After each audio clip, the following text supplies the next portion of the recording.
sedang menunggu Bobby yang akan mengantarnya pulang kerja.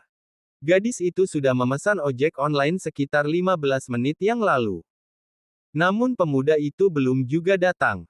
Gadis itu hendak membatalkan, namun ia urungkan ketika mengingat Bobby sangat membutuhkan pekerjaan ini. Maaf aku datang terlambat.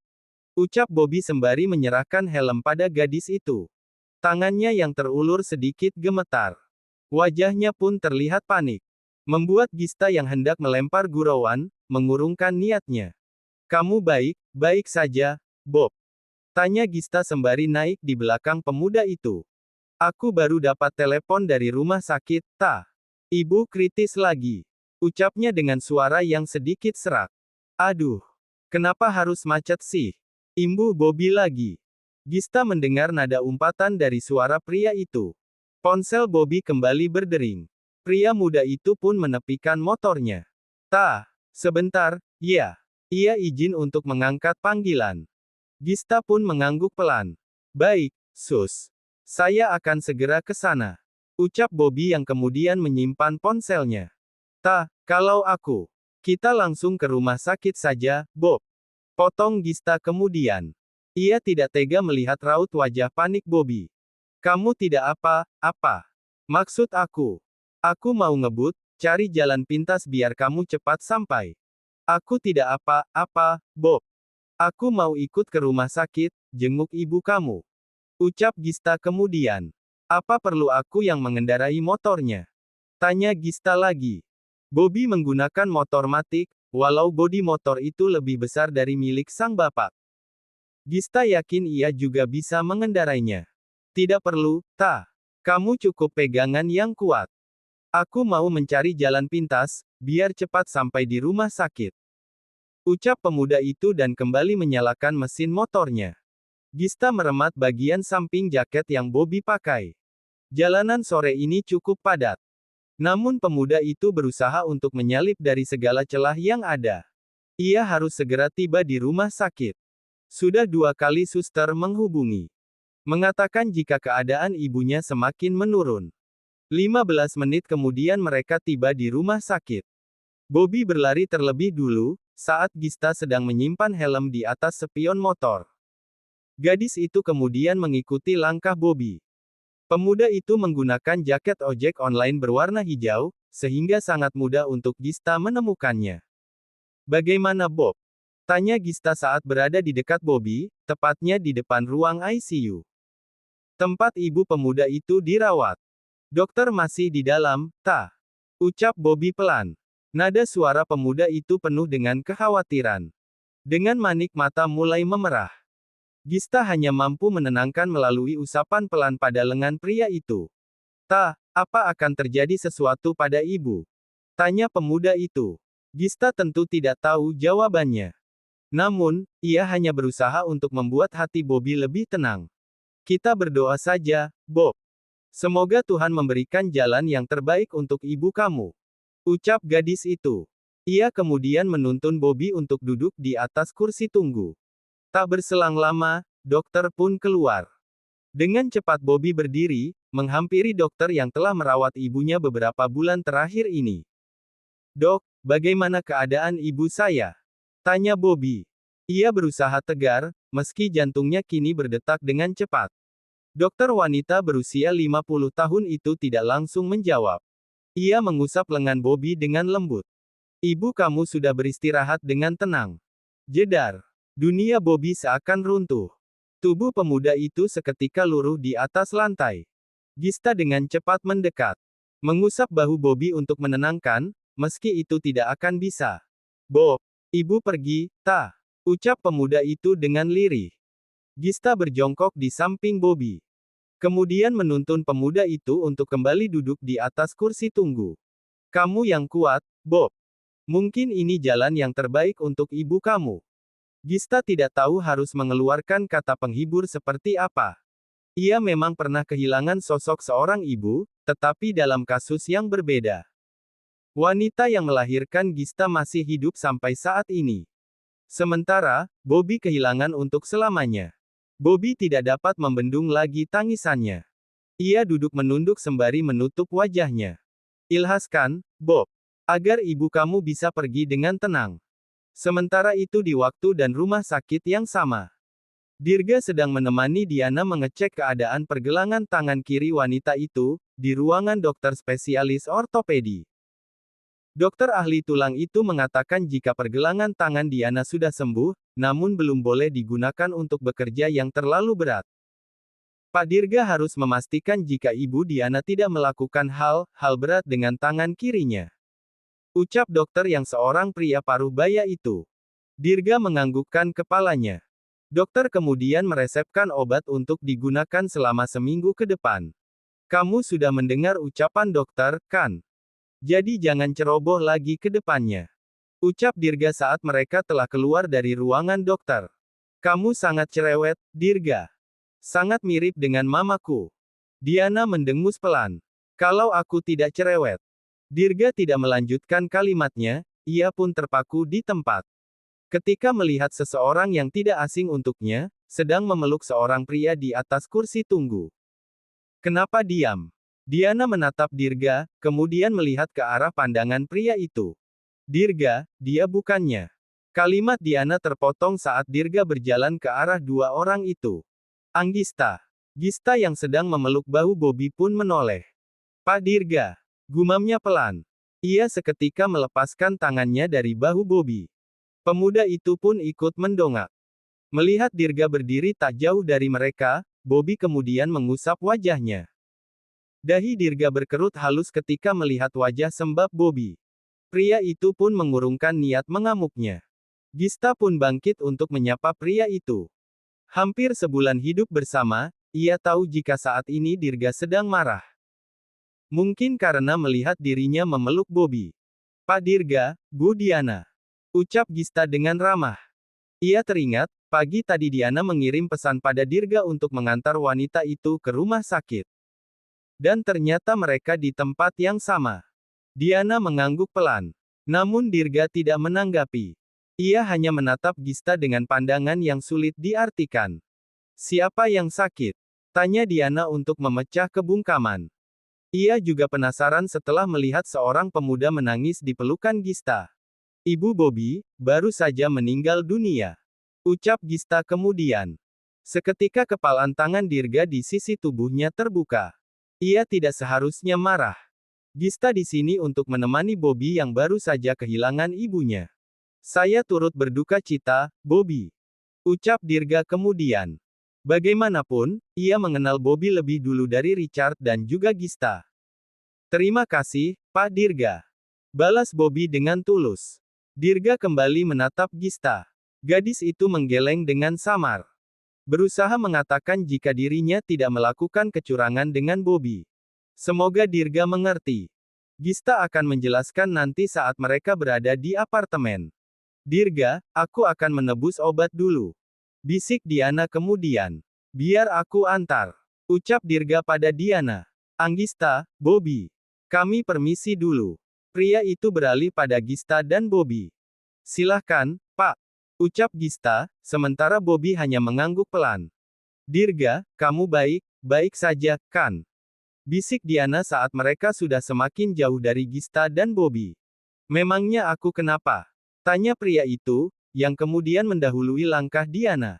Wanita itu mendengus pelan. Dasar pria menyebalkan. Gista pulang ke apartemen pukul 8 malam. Ia meninggalkan Bobby, saat keadaan pemuda itu sudah lebih tenang.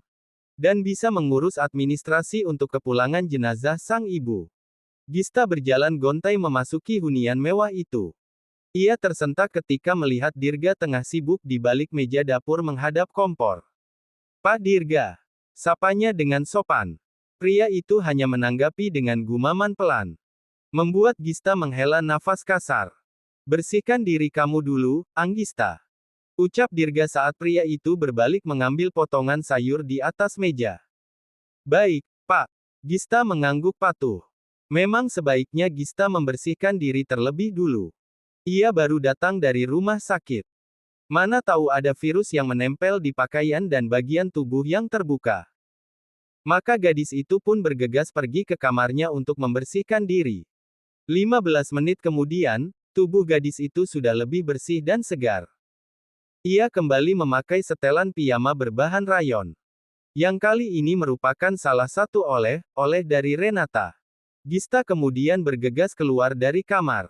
Siapa tahu Dirga tengah menunggunya di meja makan. Dan benar saja. Saat Gista sampai di ruang tamu, Dirga terlihat sedang menata makanan di atas meja makan.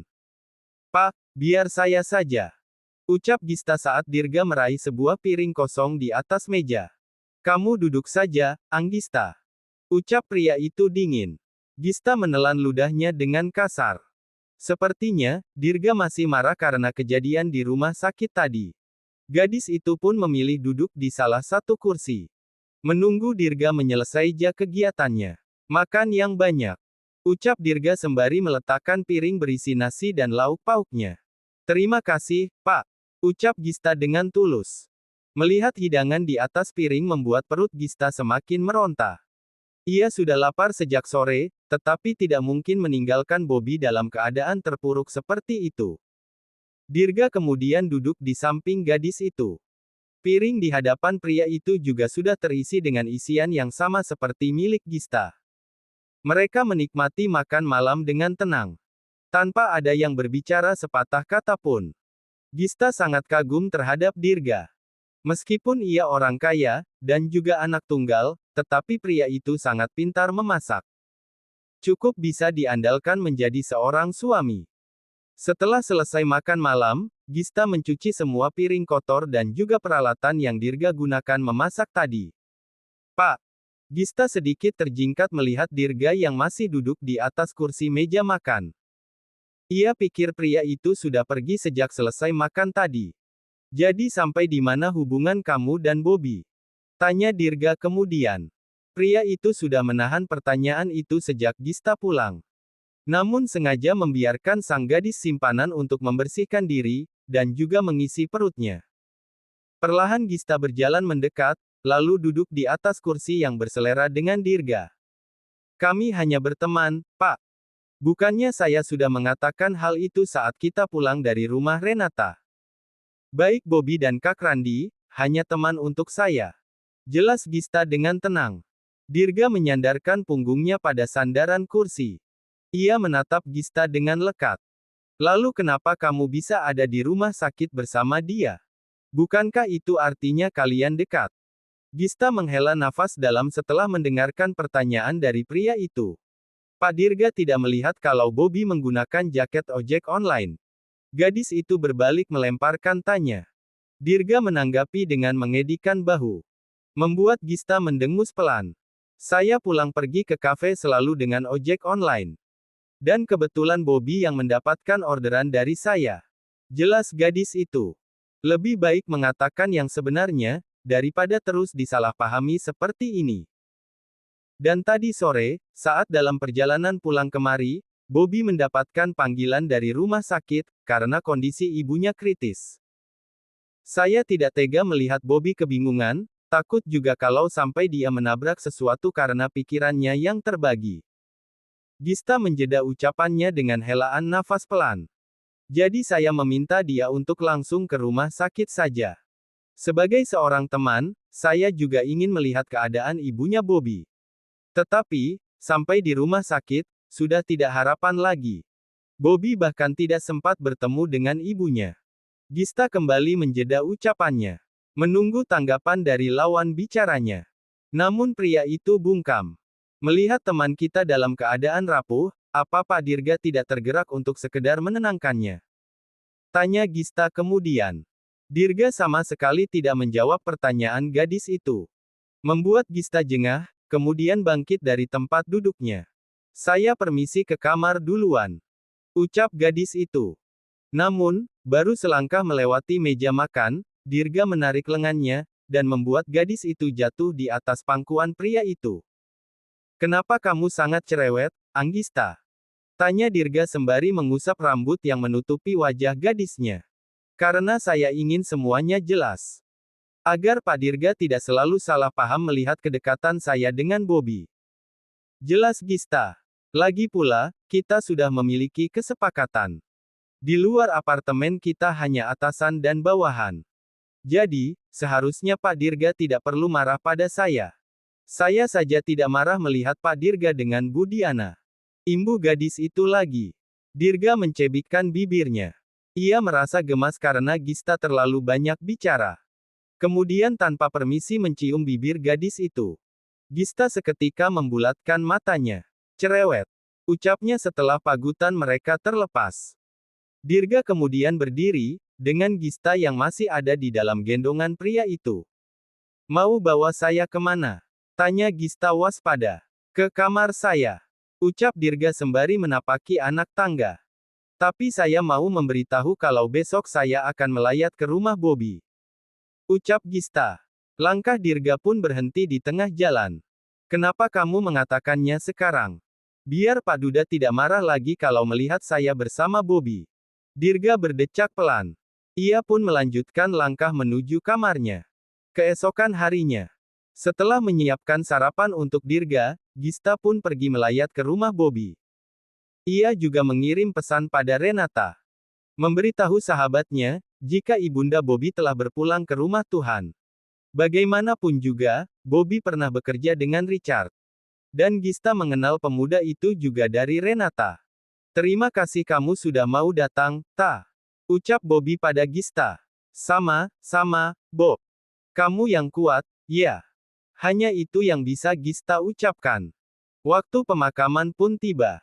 Gista masih setia berada di sana, bahkan ikut mengantarkan ibunda Bobby ke tempat peristirahatan yang terakhir. Setelah menaburkan bunga di atas gundukan tanah, para pelayat satu persatu meninggalkan tempat pemakaman umum itu. Tinggallah Bobby dan Gista di sana. Gadis itu pun hendak pamit, namun ia urungkan ketika melihat kedatangan Renata, bersama Richard dan juga Dirga. Dahi Gista berkerut halus. Ia menajamkan penglihatannya. Dan benar, Dirga datang bersama Renata dan Richard. Bob, kami turut berduka cita. Ucap Renata sembari mengusap lengan pemuda itu. Terima kasih, Non. Pak Richard. Pemuda itu menyalami satu persatu. Maaf karena kami baru sempat datang. Ucap Richard kemudian. Tidak apa-apa, Pak. Dirga mendekat. Saya turut berduka cita, Bob. Pria dewasa itu menepuk pundak Bobby sembari sedikit merematnya.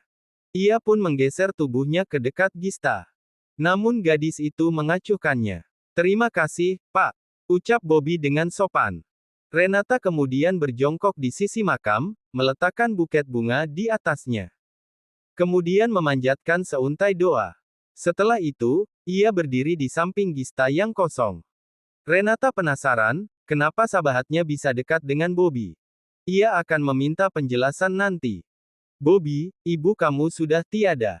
Sebaiknya, kamu bekerja dengan benar sekarang. Ucap Richard kepada Bobby. Bobby mengangguk pelan. Mungkin minggu depan aku akan mulai mencari pekerjaan tetap, Pak. Kenapa harus mencari? Sela Renata. Bobby dan Richard pun menoleh ke arah wanita muda itu. Hubi, kenapa tidak memberikan Bobby bekerja di kantor kita? Tanya Renata pada suaminya. Ia menatap Richard dengan tatapan memelas. Membuat pria dewasa itu tidak akan tega menolaknya. Richard mengangguk setuju. Ia kemudian merogoh saku dalam jasnya. Bawa lamaranmu ke kantor Wijaya. Temui bagian HRD. Katakan jika aku yang merekomendasikanmu. Pria dewasa itu memberikan kartu nama pribadinya pada Bobby. Sebagai tanda jika mereka pernah bertemu secara pribadi. Pemuda itu pun menerimanya. Terima kasih, Pak. Bagus kakak ipar. Setidaknya setelah ini, Bobby tidak akan lagi bekerja sebagai tukang ojek online. Batin Dirga menyeringai senang.